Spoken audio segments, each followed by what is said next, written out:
हम रंजना झा अहाँ समस्त मिथिलावासी के सादर नमन करै छी और रंजना गीत संग्रह चैनल पर सब गोटा के स्वागत करै छी।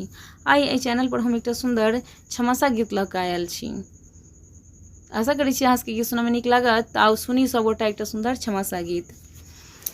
कृष्ण अपन चलल मधुबन गे, खेबै हम जहर गे ना।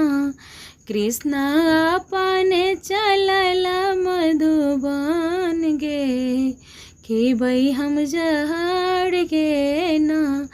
कृष्ण जी चलला खाड़ मास, सावन झड़ दिन रात। कृष्ण जी चलला खाड़ मास, सावन झड़ दिन रात। भादव लागै छै, भादव लागै छै बड़ा रे भयान गे, खेबै हम जहर गे ना। भादव लागै छै बड़ा रे भयान गे, खेबै हम जहर गे ना। कृष्ण अपन चलल मधुबन गे, खेबै हम जहर गे ना।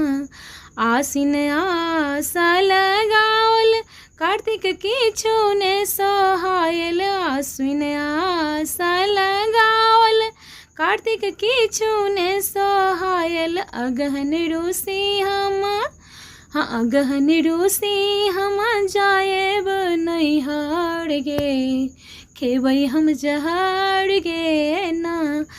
अगहन रूसी हम जाएब नैहर गे, खेबै हम जहर गे ना।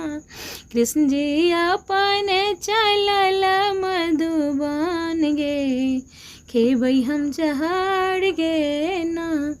पूसा सिरक भरायब, माघ झाड़ी का छायब। पूस में सिरक भरायब, माघ में झाड़ी का छायब। फागुन फागुन फगुआ खेलैल जेबै नैहर गे, फागुन फगुआ खेलैल जेबै हम नैहर गे, खेबै हम जहर गे ना।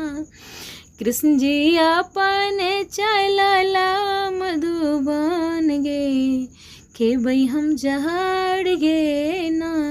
चैत फूल फुलायल, बैसाख चिट्ठी आने आयल। चैत में फूल फुलायल, बैसाख चिट्ठी आने आयल। जेठ पूरी गेलै, जेठ में पूरी गेलै 12 मास गे, खेबै हम जहर गे ना।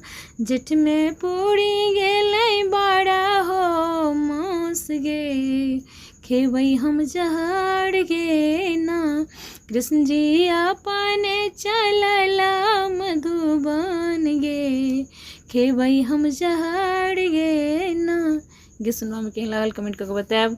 गीत नीक लागत तऽ गीत के लाइक करब, चैनल के सब्सक्राइब करब और शेयर करब। गीत सुनबा के लेल सब गोटा के धन्यवाद।